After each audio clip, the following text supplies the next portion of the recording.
Pressing a button at Washington, President Roosevelt stopped the construction of the $75 million San Francisco-Oakland Bridge in California, providing work for thousands of men.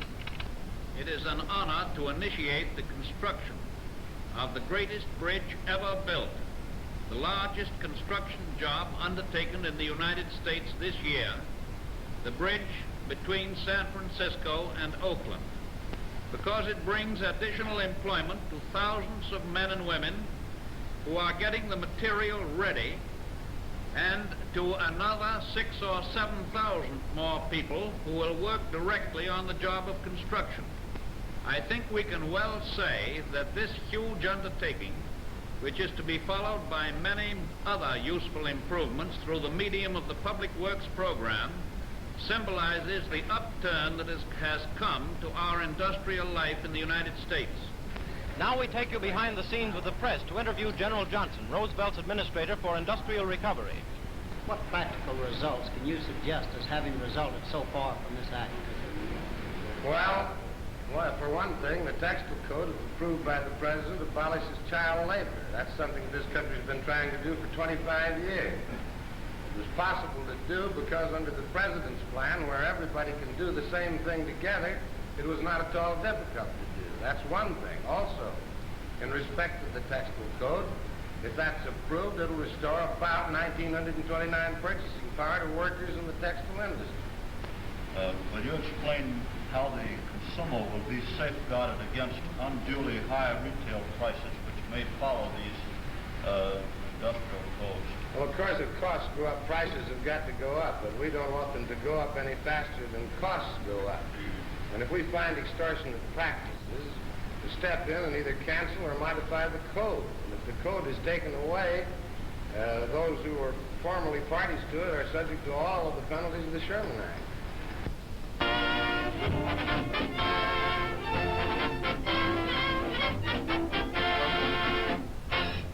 At campfires throughout the country, members of the Civilian Conservation Corps were inspired by the stirring message from President Roosevelt. Men of the Civilian Conservation Corps, in speaking to you tonight, I am thinking of you as a visible token of encouragement to the whole country. You are evidence that we are seeking to get away just as fast as we possibly can from the dole, to get away from free lodging houses, to get away from soup kitchens, because the government is paying you wages and maintaining you to do actual work. Work which is needed now and for the future. Work that will bring a definite financial, practical return to the people of the nation in the future. Through you, the nation will graduate a fine group of strong young men, clean living, trained to self-discipline, and above all, willing and proud to work for the joy of working. That, my friends, must be the new spirit of the American future. And you are the vanguard of that new spirit.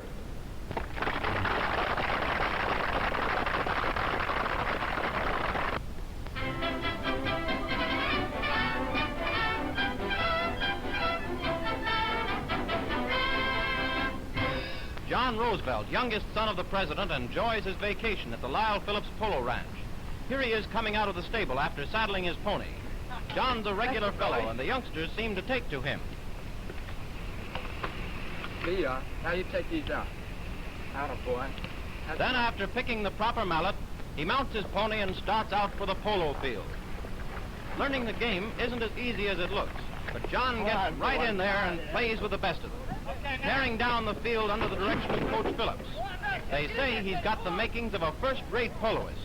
He loves the game and hopes to become a 10-goal man, showing the same fight as his distinguished father.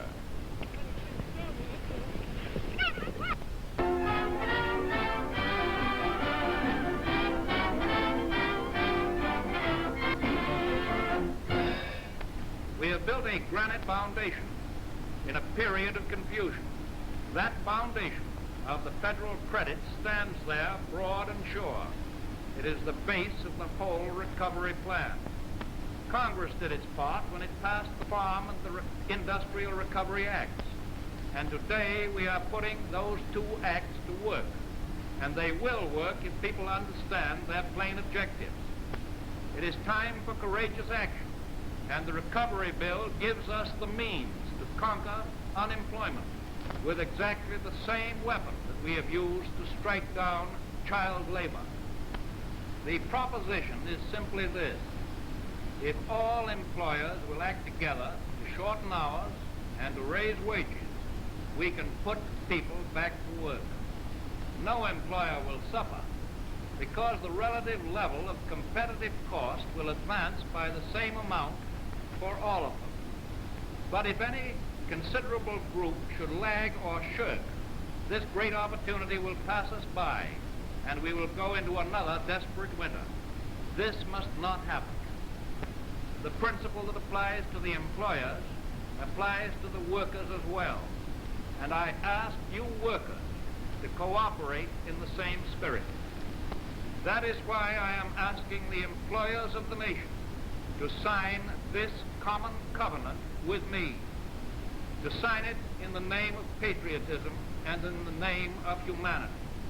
That is why I am asking the workers of America to go along with us in a spirit of understanding and of helpfulness.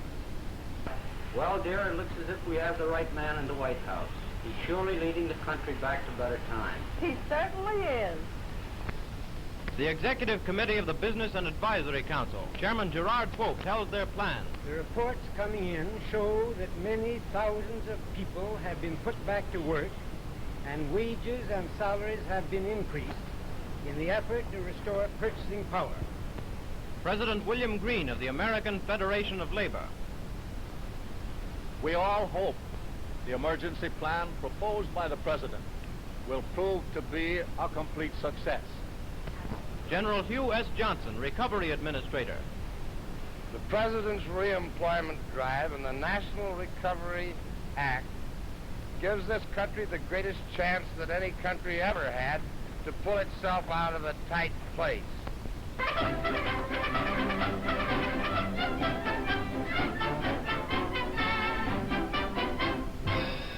The J.C. Penney Company, employing 21,000 people, has, through its president, wired the administration pledging prompt 100% cooperation in the National Industrial Recovery Program. We shall cooperate wholeheartedly throughout our 1,478 stores throughout the 48 states. Warren Brothers, the largest road builders in the country, emphatically endorse the President's National Recovery Act. In fact, we are right now busy on a code of fair practice for the paving industry to be presented to the administrator in Washington. On behalf of Remington Rand and its 10,000 employees, I have pledged full support to President Roosevelt in his industrial recovery program. Everyone should recognize that increased payroll means increased purchasing power. We have steadily added more workers and shall continue to do so. The International Business Machines Corporation is putting forth every effort to extend full cooperation to President Roosevelt's plan. I believe the President's plan is reasonable and workable. The Gillette Razor Company stands squarely behind the President in his efforts to increase the purchasing power of the nation. We have adopted his voluntary code, and we urge all other employers to do likewise.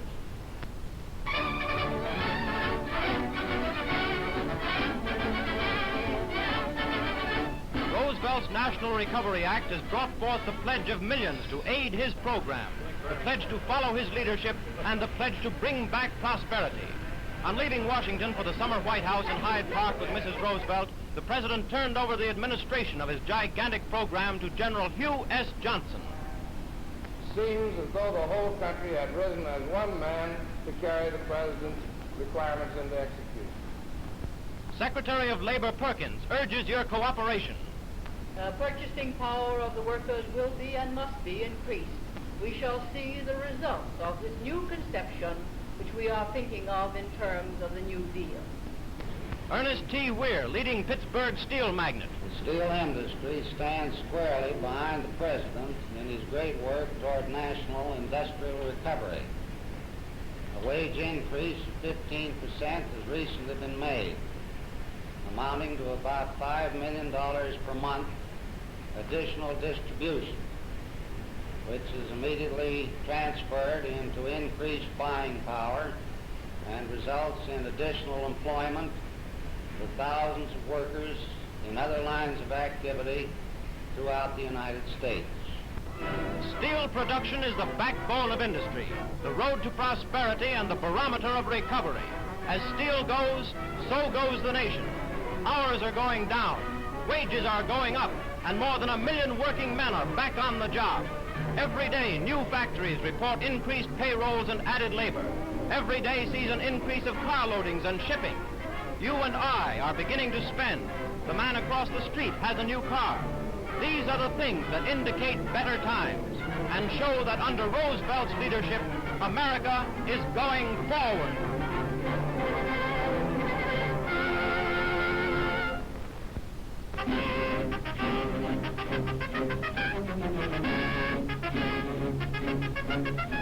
America is lining up behind the NRA. Newspapers from metropolitan dailies to country weeklies. Banks, big and small. Furniture stores everywhere. Barber shops. The clothing industry. Small retail establishments. Nationwide agencies and the theaters are giving their support. And now hear the NRA spokesman for the motion pictures, Sal Rosenblatt.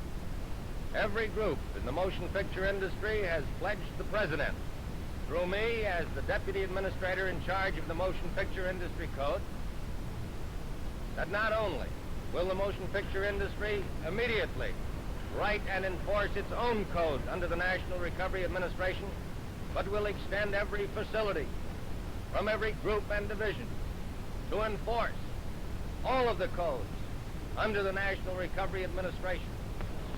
In the coal mines, the NRA has inaugurated a new era. After a strike that threatened the entire eastern coal area, 20,000 miners returned to work, expressing faith in Roosevelt. The New Deal has given us a square deal, and we're all back to work, and we hope we may be able to continue so without any outside interference. And to convey a message of hope, Postmaster General Farley issues the first NRA emergency stamps. General Johnson, how do you like the design? It's great, and we fully appreciate the cooperation of yourself and your department. Do you believe it typifies the spirit of the NRA? It does fully, but I missed the Blue Eagle. We will arrange for that later, General. Start the press. 400 million stamps on their way to inspire America to go forward to prosperity with Roosevelt. The spirit of 1933.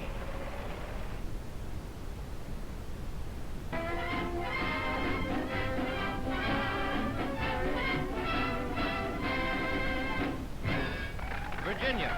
Inspiring his Forest Army by a personal visit, President Roosevelt makes his first tour of the Civilian Conservation Corps camps in the Shenandoah Valley. After inspecting Skyland, the Commander-in-Chief takes a seat at the head of the table to eat with the boys, and he enjoys every bite of the plain, wholesome food furnished at the camp. It's very good to be here at these Virginia CCC camps. I wish I could see them all over the country. I hope that all over the country they're in as fine condition as the camps that I've seen today. I wish that I could take a couple of months off from the White House and come down here and live with them, because I know I'd get full of health the way they have. The only difference is that they've put on an average of about 12 pounds apiece since they got here, and I'm trying to take off 12 pounds.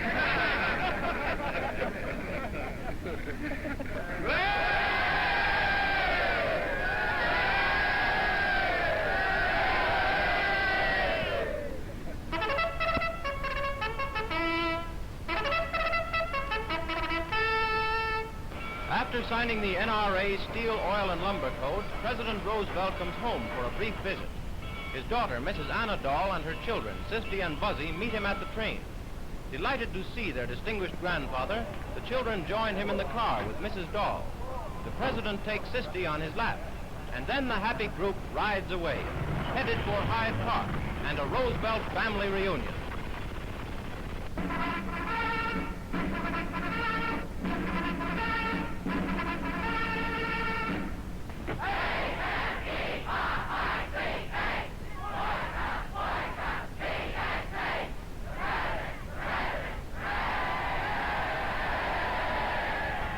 Boy Scouts of the 10-Mile River Camp, New York, make their guest a big chief, and the president proves he is a good scout. Is it on straight?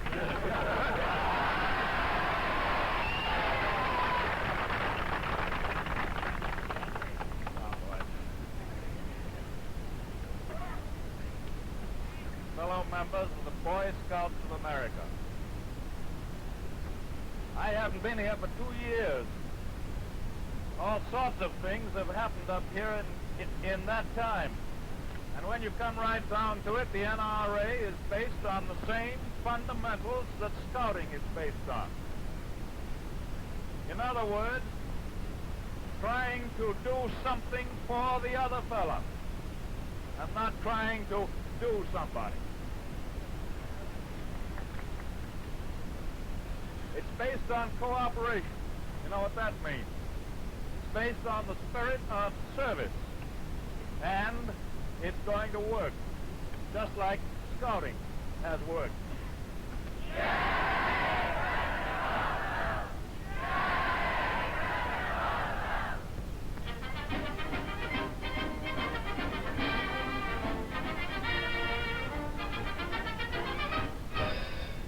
President Roosevelt attends the Dutchess County Fair horse show to see his son John.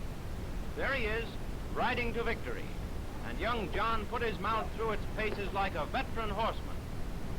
Then John and his sister, Mrs. Curtis Dahl, competed as a pair while the president looked on. And together, they finished fourth. In another event, young John won the blue ribbon with his horse New Deal, Roosevelt's favorite.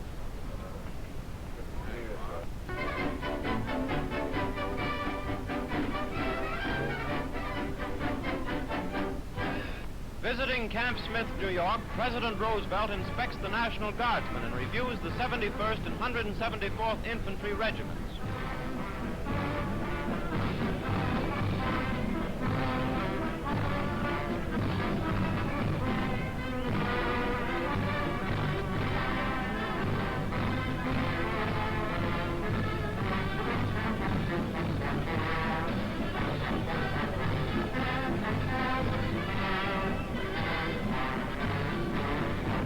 At Vassar College in Poughkeepsie, New York, Mr. Roosevelt urges his neighbors of Dutchess County to work for good government. The national government must, of course, think in terms of a rounded whole. But your responsibility, your interest in national government, oughtn't to stop there. The greater part of government, as it affects your daily lives and mine, is your local government. And the opportunity in this field of local government for improvement, for betterment that will be felt in your lives is just as great as it is in Washington.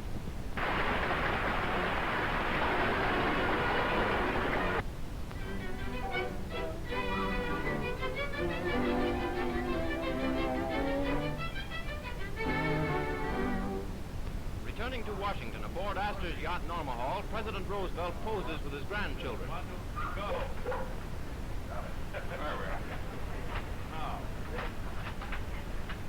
A big crowd was on hand to see the president leave, and among those who waved goodbye to him from the dock was his mother, Mrs. Sarah Delano Roosevelt, and his daughter, Mrs. Curtis Dahl. Bye, Papa. Bye, Papa. Bye, Papa. Bye, Papa.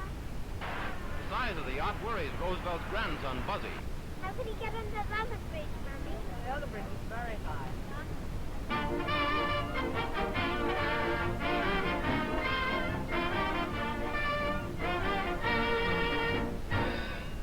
Brought back to the White House by the Astor yacht Norma Hall, President Roosevelt immediately took the helm of the ship of state. With his arrival in Washington, the chief executive ended his vacation as guest of Vincent Astor to personally direct the progress of the NRA. Ready to deal with the nation's problem, the president looked eager to get to work, refreshed by his crew. How was your vacation, Mr. President? What? How was your vacation? With 1,500,000 volunteers helping to mobilize the NRA consumers, the president was delighted to learn that the housewives of America are lining up solidly behind him, doing their part by patronizing the Blue Eagle. In purchasing my supplies for my home, I consider it a duty of every woman to support the NRA. I always look for the Blue Eagle. I think the NRA is a wonderful opportunity for us women. We spend 85 cents of every dollar which goes into the home. With our united support, it cannot fail. We women enjoy shopping in the NRA shop because we feel while we are doing so that we have the greatest opportunity since the war of doing our part in this great campaign.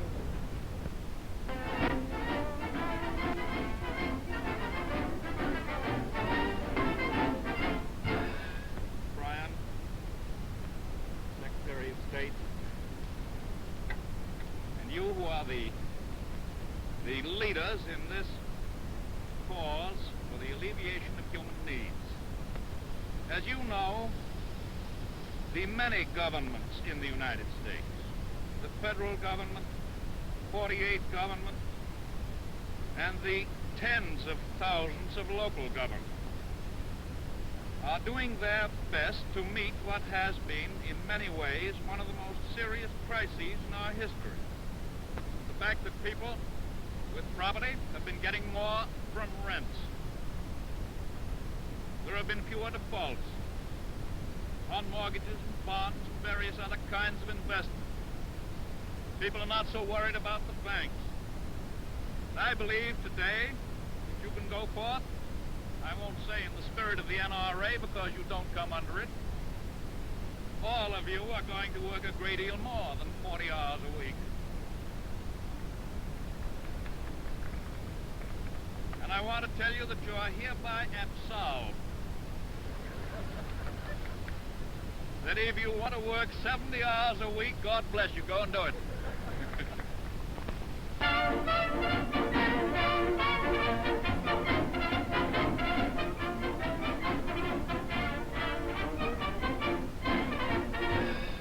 Last winter, under the leadership of President Roosevelt, Congress created the Tennessee Valley Authority to operate Muscle Shoals.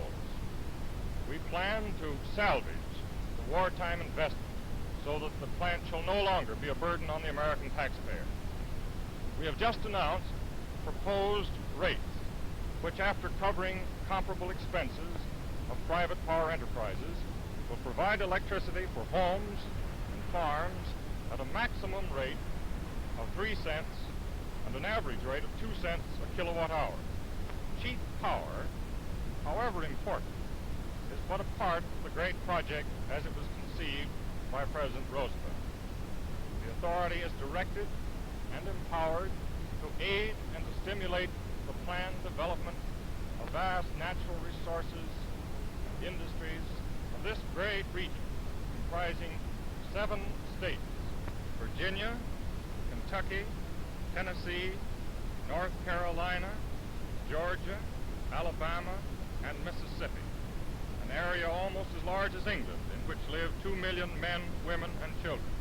The methods which may be developed in the Tennessee Valley Authority for stimulating the natural resources of an area in an orderly way will doubtless be applied to other regions of our country.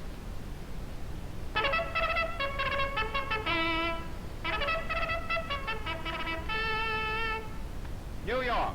President Roosevelt receives an ovation as he rides through the city, seated in the car with Miss Marguerite LaHand, his secretary, and Mrs. James Roosevelt. Before going to Hyde Park for a brief stay, the president sped to his townhouse, accompanied by a heavy escort of motorcycle police. His arrival resulted in a family reunion, and he remained in the city long enough to confer with friends and say goodbye to his eldest son, James, who was sailing abroad. And here are Mr. and Mrs. James Roosevelt sailing for Europe with the First Lady and the President's mother, Mrs. Sarah Delano Roosevelt, who accompanied them to the dock to bid them bon voyage. A happy couple, Betsy and Jim, real Roosevelts, for the continent as unofficial ambassadors of goodwill.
Franklin Delano Roosevelt, do solemnly swear that you will faithfully execute the office of President of the United States and will, to the best of your ability, preserve, protect, and defend the Constitution of the United States. So help you God.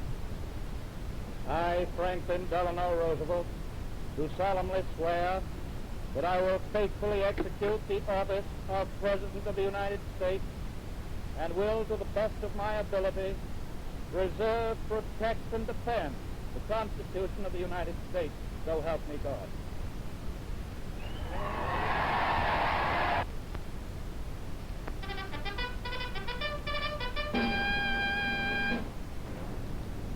Swiftly the menace of war grew into dread reality as American ships and ships carrying American citizens were torpedoed, sent to the bottom by the ruthless campaign of the unseen tigers of the sea, the submarines.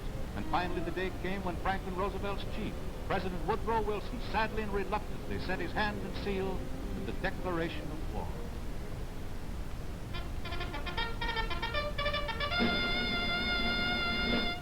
From the Army cantonments, our boys marched aboard the transports assembled and prepared by the Secretary of the Navy, Josephus Daniel, and his active and enthusiastic young aide, Franklin D. Roosevelt.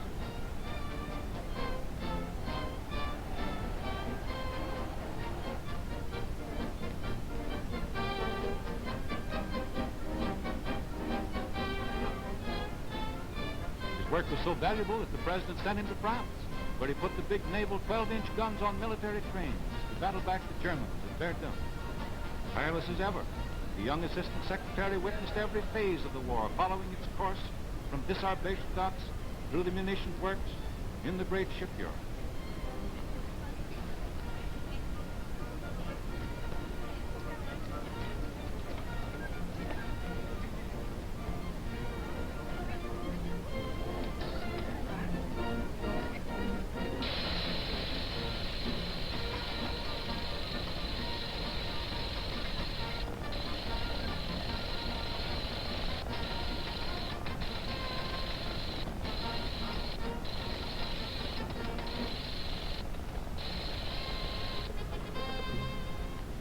True Rooseveltian ardor, he went to the front, met the great Marshal Foch, and saw with his own eyes and heard with his own ears the savage onslaughts of the Germans against the Allies, and the Allies against the Germans. The baptism of fire for the young civilian.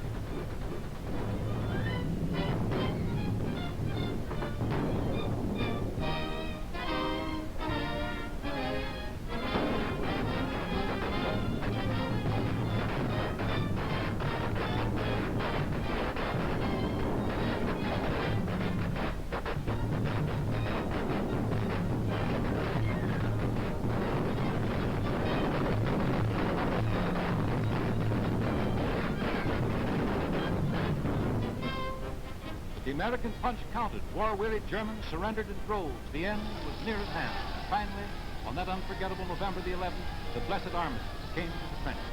Triumphant legions of the Allies and the AEF swept back from the hard-won fields of victory. And over the whole world rose a paean and clamor of hysterical joy at the end of the horrible struggle. Paris, London, New York. Who could ever forget that surging, glorious day of celebration in New York City? From tip to tip of Manhattan Island, the streets were jammed from curb to curb by people utterly abandoned to joy.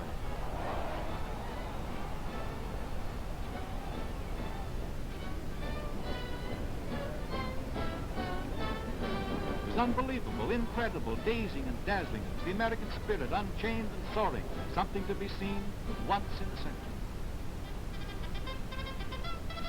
But victory is not all celebration. Hard work was yet to be done at home and abroad. The President desired to bring about a just peace which would not carry the seeds of future war. I hope he went to France with our great commanding General John J. Pershing at his side. He reviewed a full division of crack troops at Chaumont, General Pershing's headquarters. And once more Franklin Roosevelt found himself in France, this time to clean up the debris of war. The AEF was coming home now, its work well done. With song and cheering, they piled aboard the homeward-bound transport, while Assistant Secretary Roosevelt directed the sale and dispersal of naval supplies and cleaned up in his thorough style.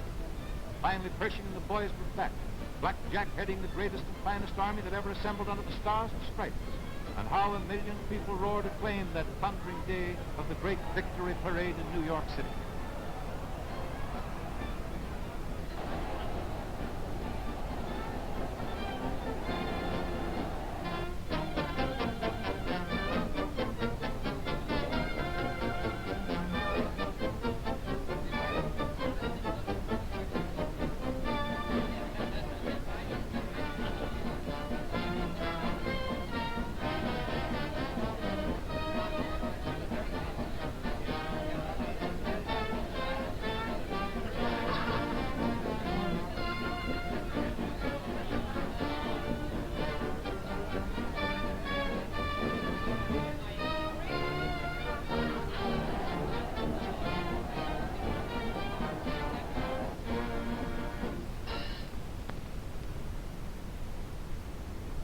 Presently there came crowding upon his mind all the pressing problems that he must meet, problems of the day.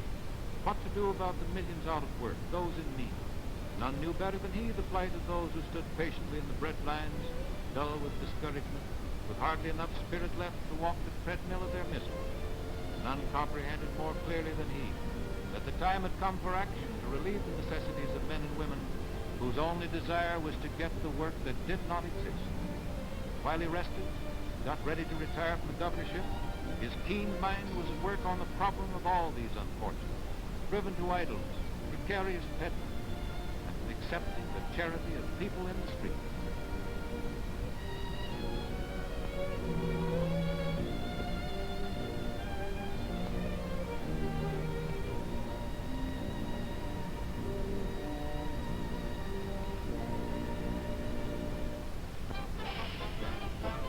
Times were becoming more and more troublesome. There was agitation on every side. Prohibition agents were raiding liquor selling places, destroying illegal beer. New York's great population was aroused.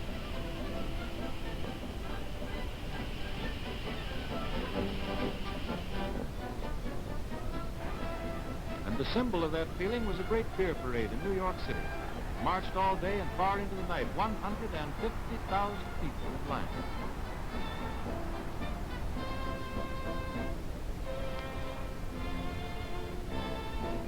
Some folks were saying that the Statue of Liberty needed a glass of beer to cheer her up. She certainly doesn't look her old self in this picture.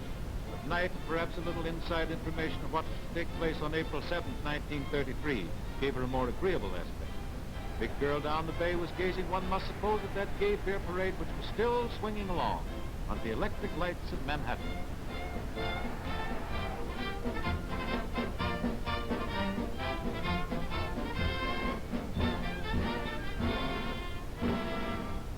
Communists became violent toward the close of the year 1931. Taking advantage of the depression of general unemployment, the Reds organized numerous demonstrations. They swept down from all parts of the city of New York to the City Hall.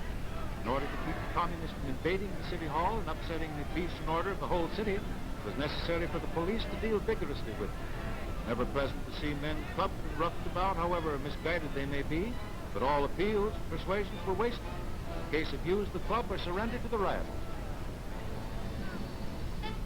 I am George Nye, the Quaker evangelist of Madison, Wisconsin. The great people of the United States of America are out exhibiting their menagerie. The Republican Party has paraded the elephant around the ring and fed him so much booze that already his stomach is contracting and he's about to lie down with a bellyache.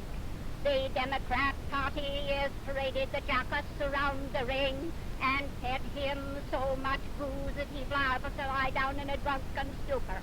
The Prohibition Party has always fed the goat on pure green grass and cold water, and now my slogan is fire, fire, fire. I smell smoke. Get on the water wagon, pitch the hose to the goat. And so, with firm grasp, he seized the helm of the drifting ship of state, took command in the darkest hour the nation had known for generations. A real American, with 3 centuries of inspiring family tradition, brain and blood.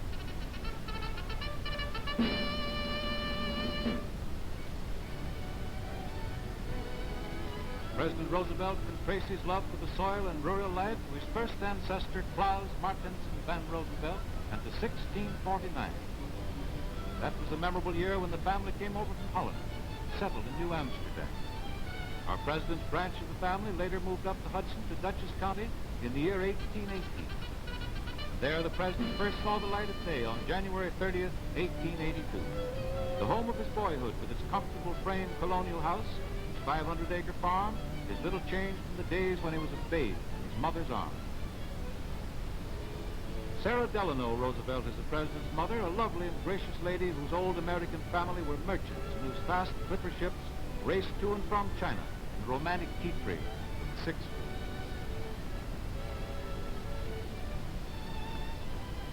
In the old Dutch Bible, she recorded the birth of her son Franklin, and one wonders if she ever dreamed that the baby of 3 months she held in her arms would someday place his hand on that same old Bible and take the oath as President of the United States.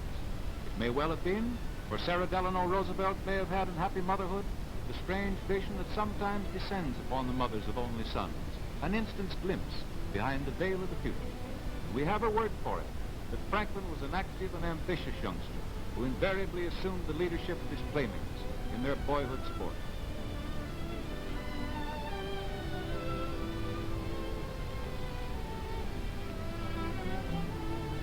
Even at 9, there is visible in his face the poise and confidence that goes with leadership.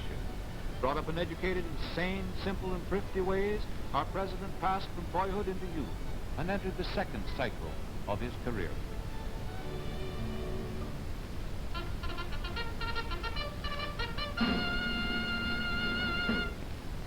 At 18, well grounded by private tutors, he was ready for university training and entered Harvard and paid his first respects to the man who founded this great university, John Harvard.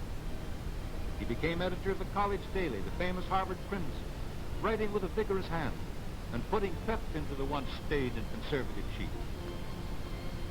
Franklin Roosevelt left his impress at Harvard. He was a good mixer, a member of many social clubs, played football, and was a member of the varsity rowing squad.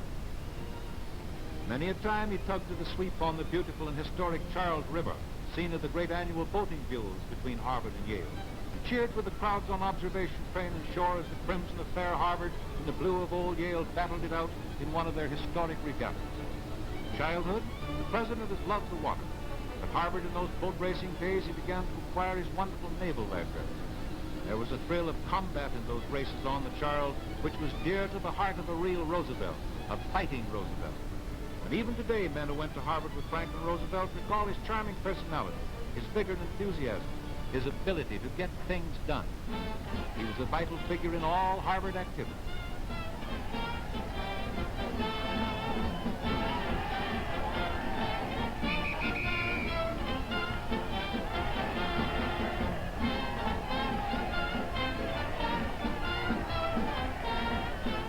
Here we see him with his senior class group, and the time was close at hand to bid farewell to fair Harvard.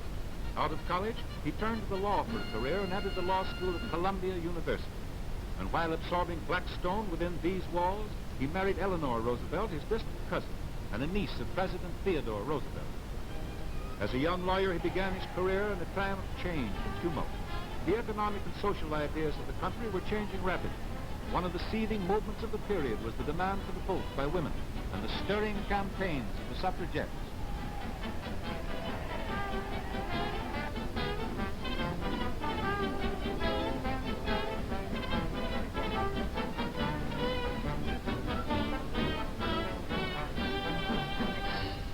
In 1912, Franklin D. Roosevelt made himself a national figure by his support of Woodrow Wilson. Under Wilson's dynamic leadership, the country staged one of the most dramatic fights for the presidency in all its history. The great Teddy Roosevelt, leading his Bull Moose revolt against the Republican Old Guard, was delivering blazing speeches.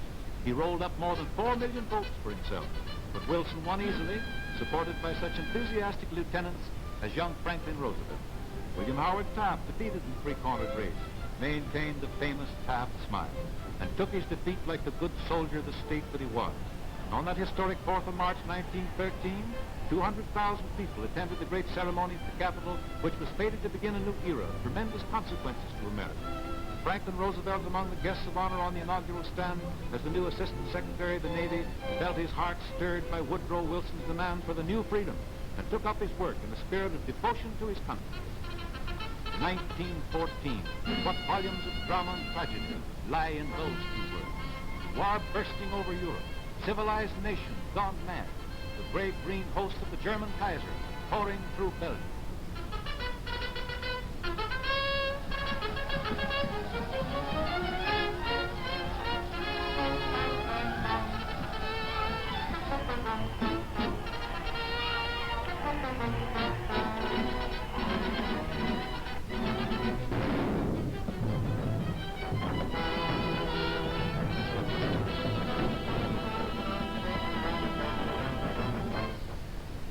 America stirred anxiously, uneasily.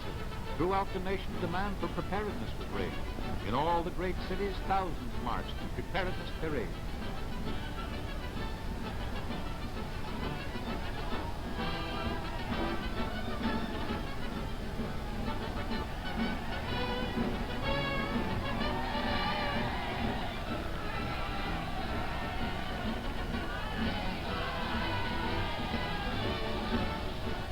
New York City, vast crowds jammed the sidewalks as 140,000 people, 12 abreast, swept up the avenue with bands blaring patriotic airs and the stars and stripes waving proudly in the sunshine.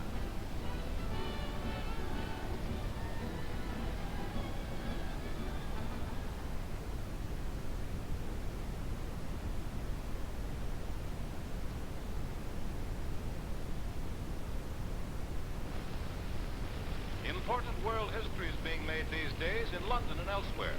New leaders, new ideas have seized the minds of men. Events are moving swiftly in the direction of progress, economic stability, and peace. Outstanding in the great forward steps toward world unity are the Geneva Disarmament Conference and the World Monetary and Economic Conference here in the British capital. In the new Geological Museum at South Kensington, in these rooms which workmen are now fitting out for their significant role, the fate of civilization itself may well rest. And in these far-sighted strivings for universal good, two great leaders stand out. Two great leaders of two great English-speaking nations. Two men of widely separated antecedents, but of singularly similar viewpoints and leadership. Prime Minister J. Ramsay MacDonald of Great Britain and President Franklin Delano Roosevelt of the United States. Premier MacDonald was born in 1866 in the little Scotch town of Lossiemouth in Elgin County, far to the north on Moray Firth. He was of humble origin and is practically self-educated. At 19, he came to London to do secretarial work, and a few years later found him active in the socialist movement, serving his apprenticeship at Soapbox Oratory at Hyde Park and Trafalgar Square, and becoming noted in labor circles as an organizer and writer. Little did the nation suspect in those Victorian days that the lean, long-haired Scotch scribbler would one day be a world figure. Secretary of the Labour Party for 11 years, then its leader. Member of the London County Council for 4 years, then elected as a member of Parliament. These were the steps by which he rose to high estate in the nation's affairs. The Labour Party's great success in 1923 resulted in his selection as Prime Minister. And as their Majesties rode to Parliament in the auspicious year of 1924, with all the famous trappings of age-old regal pomp and ceremony, the entire world marveled at the curious twist of British democracy that plucked from the masses, from the very bosom of anti-patriotic internationalism, a self-made battler against British conservatism, to be the king's man, the creator of a ministry, the maker of government.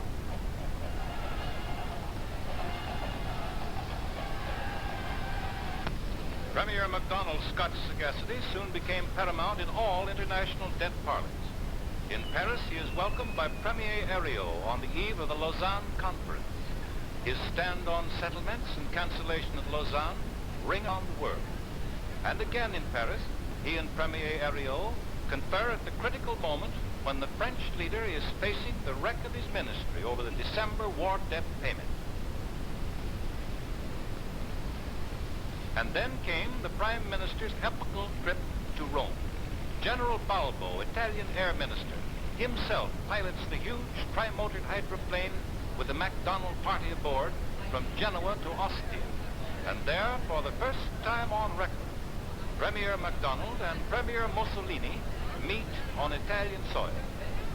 A meeting destined to result in the announcement of the famous four-power treaty, Europe's own peace pact, embracing Britain, France, Germany, and Italy. It is during this important conference in Il Duce's own office that the elements of Mussolini's recently adopted peace plan is drafted, a 10-year pact that now, months after its presentation, looms as one of the outstanding instruments of the era in world politics. As the originator of the MacDonald disarmament plan, the British Premier was the first European leader sought out by President Roosevelt after the great change in administration at Washington. Invited to confer with the American President prior to the Geneva and London parleys, the Premier and his gracious daughter journeyed to the United States, where they are received with honor and acclaim by the city of New York in the fleeting minutes they have to spend in New York waters. The eyes of America and of the world are on MacDonald today as he lands, boards a train for Washington. The peace and probable prosperity of all nations are in the balance. This visit means much to the summer's parleys, and on those parleys rests the structure of modern civilization itself. An agreeable, almost a startling surprise awaits Premier MacDonald at the White House, the American presidential residence. Instead of expected stiffness and formality, the president and his charming wife are out on the front steps to greet with warmth and true American hospitality their guests from overseas.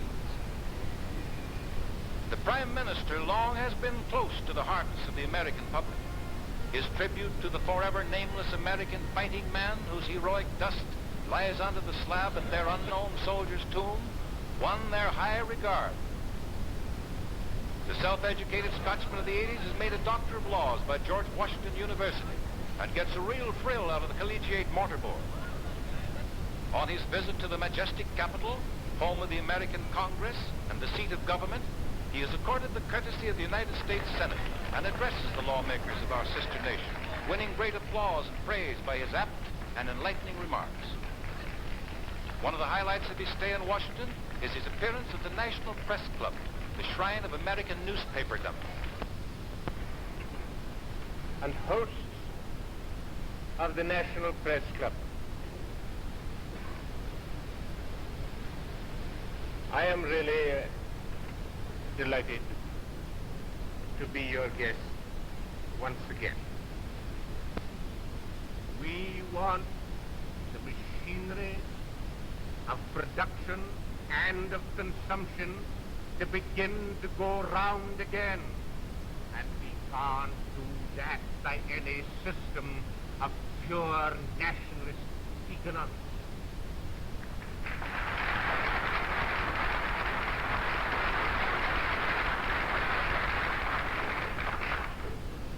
My American friends, if you want to come across a good nationalist, go to Scotland in order to find them. I'm proud of being a nationalist. I'm proud of my history. I'm proud of my culture. I'm proud of my kith and my kin. I'm proud of the part that we have played in the history of mankind. But if I translate that pride of mine, that nationality of mine, into nationalist economics, I engage in a rather tragic delusion of imagining that a Scotland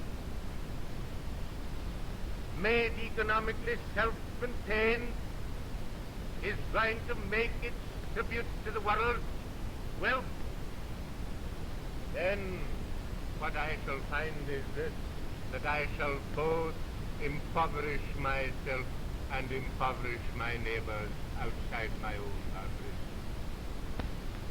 The United States, Great Britain, France must protect themselves. We have been going through difficult times. What's the way to handle them? Agree how to get out of them. Happiness, contentment, enjoyed by large populations, living on high standards of life, can only be maintained by a freely flowing international exchange. How we are going to devise that freely flowing exchange is to be the main purpose of the International Economic Fund.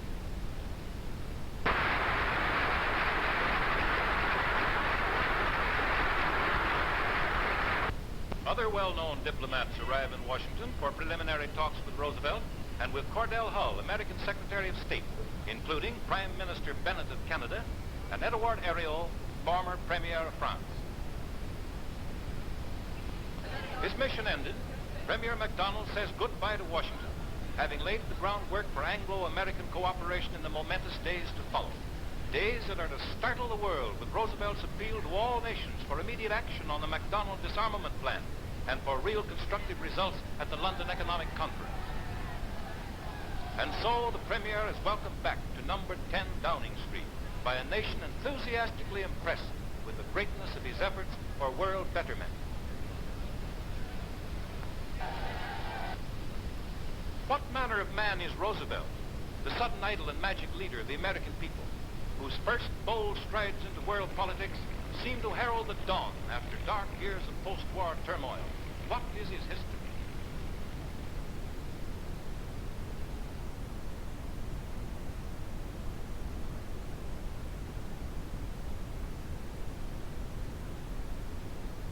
Congress is about to pass legislation that will greatly ease the mortgage distress among the farmers and among the homeowners of the nation by providing for the easing of the burden of debt that now bears so heavily upon millions of our people.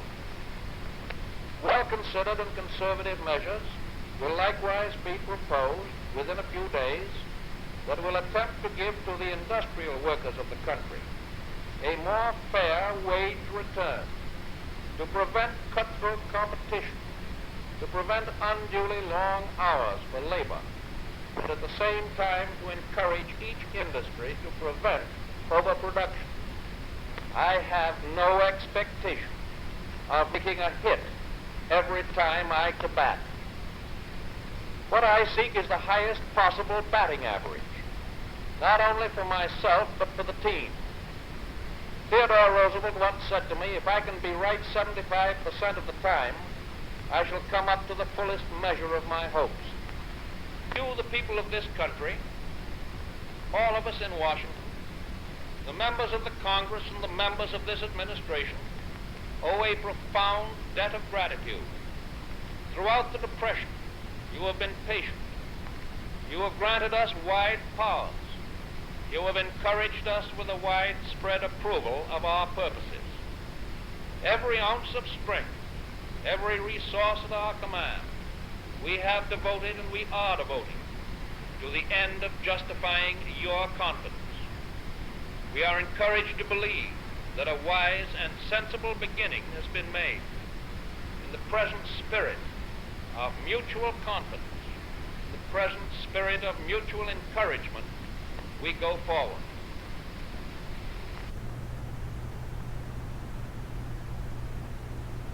My most immediate concern is in carrying out the purposes of the great work program just enacted by the Congress.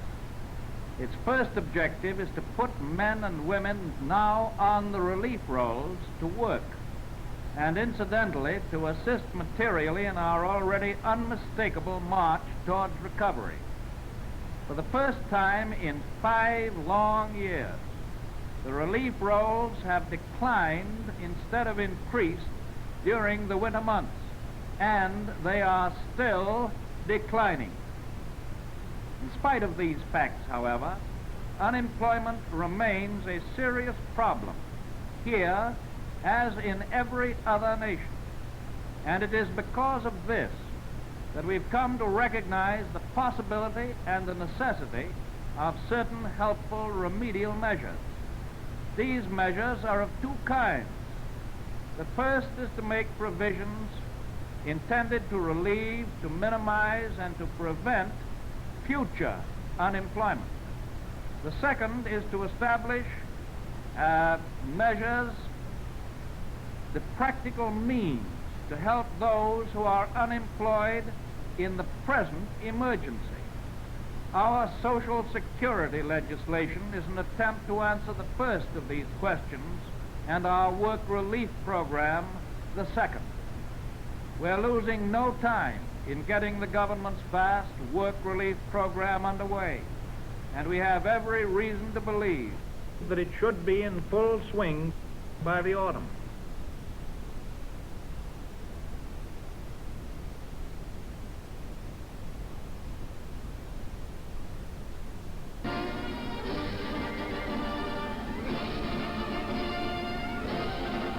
In the shadow of the pyramids near Cairo, Egypt, in the heart of the Muslim world, the leaders of China, Great Britain, and the United States meet face to face for the first time.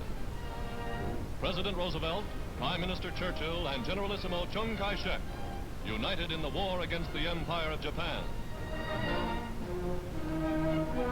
Madam Chiang Kai-shek is here as advisor and interpreter to her husband.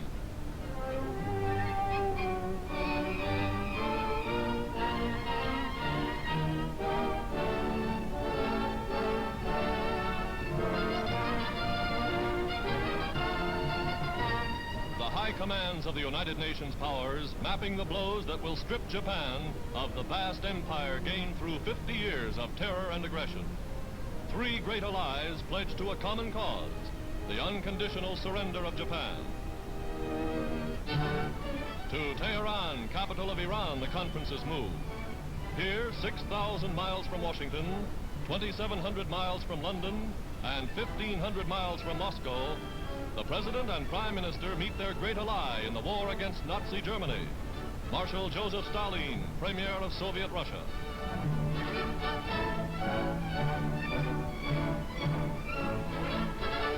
The dramatic conference for which the world has watched and waited. Roosevelt, Stalin, and Churchill, climaxing a series of meetings that began with the Atlantic Charter and carried on through Casablanca and Moscow. Diplomatic representatives of the 3 nations are present. Molotov, Eden, Harriman.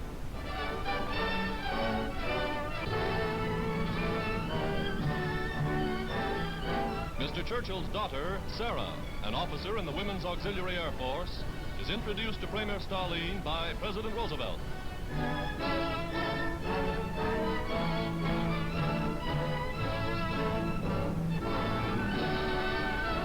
A dramatic ceremony highlights the meeting.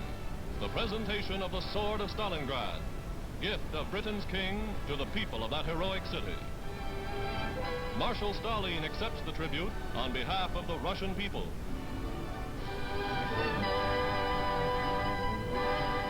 Backed by the greatest concentration of military power in history, the Tehran Conference broadcasts its official communique to the world.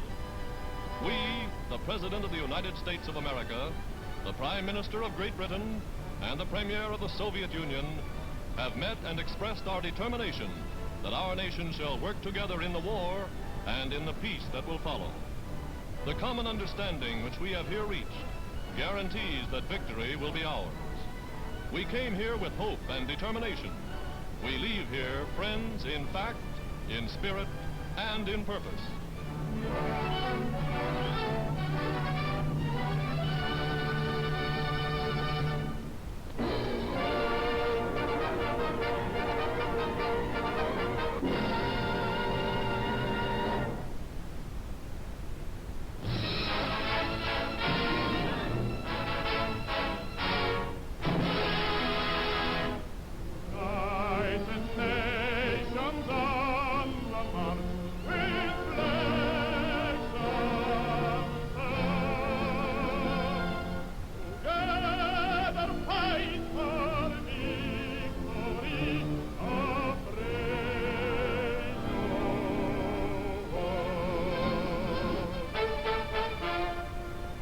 Within the past year, within the past few weeks, history has been made. And it is far better history for the whole human race than any that we've known or even dared to hope for in these tragic times through which we pass. A great beginning was made in the Moscow conference last October by Mr. Molotov, Mr. Eden, and our own Mr. Howe. There and then the way was paved for the later meeting. At Cairo and Tehran, we devoted ourselves not only to military matters, we devoted ourselves also to consideration of the future, to plans for the kind of world which alone can justify all the sacrifices of this war.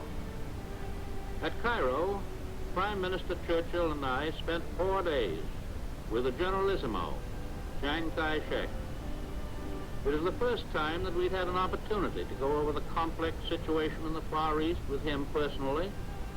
We were able not only to settle upon definite military strategy, but also to discuss certain long-range principles which we believe can assure peace in the Far East for many generations to come. Those principles are as simple as they are fundamental.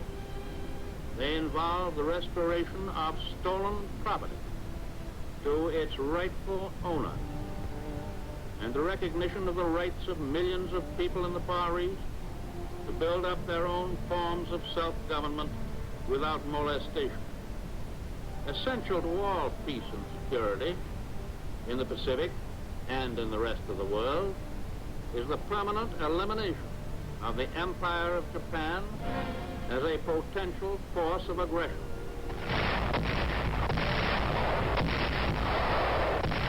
Never again must our soldiers and sailors and Marines and other soldiers, sailors and Marines be compelled to fight from island to island as they are fighting so gallantly and so successfully today. Increasingly powerful forces are now hammering at the Japanese at many points over an enormous arc which curves down through the Pacific from the Aleutians to the jungles of Burma. Our own Army and Navy, our Air Forces, the Australian and New Zealander, the Dutch, and the British land, air, and sea forces are all forming a band of steel which is slowly but surely closing in on Japan. And on the mainland of Asia, under the Generalissimo's leadership, Chinese ground and air forces, augmented by American air forces, are playing a vital part in starting the drive which will push the invaders into the sea. Following out the military decisions at Cairo, General Marshall has just flown around the world and has had conferences with General MacArthur and Admiral Nimitz, conferences which will spell plenty of bad news for the Japs in the not too far distant future. After the Cairo conference, Mr. Churchill and I went by airplane to Tehran. There we met with Marshal Stalin. We talked with complete frankness on every conceivable subject connected with the winning of the war and the establishment of a durable peace after the war. Within 3 days of intense and consistently amicable discussions, we agreed on every point concerned with the launching of a gigantic attack upon Germany. The Russian army will continue its stern offensive on Germany's eastern front.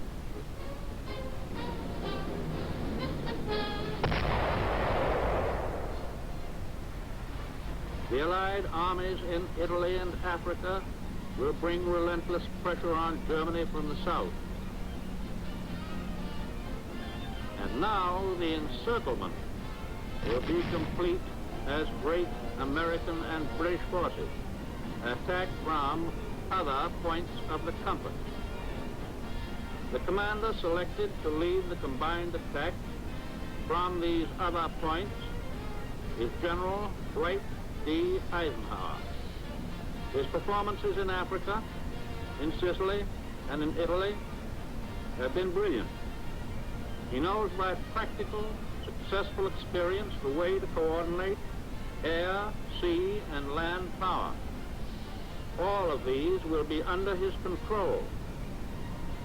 Lieutenant General Carl Spaatz will command the entire American strategic bombing force operating against Germany.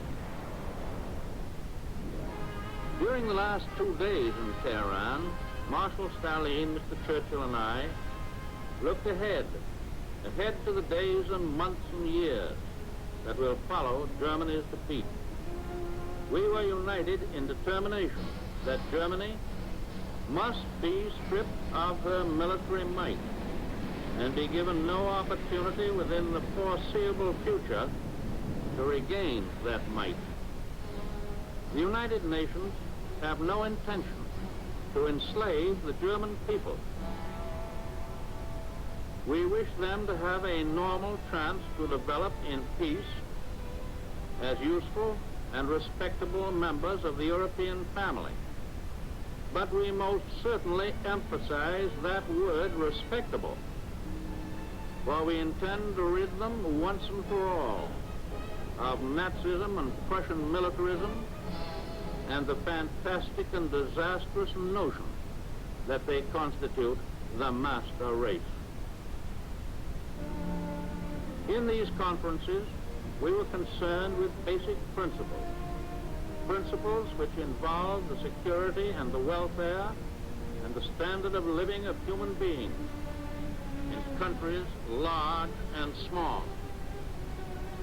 To use an American and somewhat ungrammatical colloquialism, I may say that I got along fine with Marshal Stalin. He is a man who combines a tremendous, relentless determination with a stalwart good humor. I believe he is truly representative of the heart and soul of Russia. And I believe that we are going to get along very well with him and the Russian people. Very well indeed. Britain, Russia, China, and the United States and their allies represent more than 3/4 of the total population of the earth.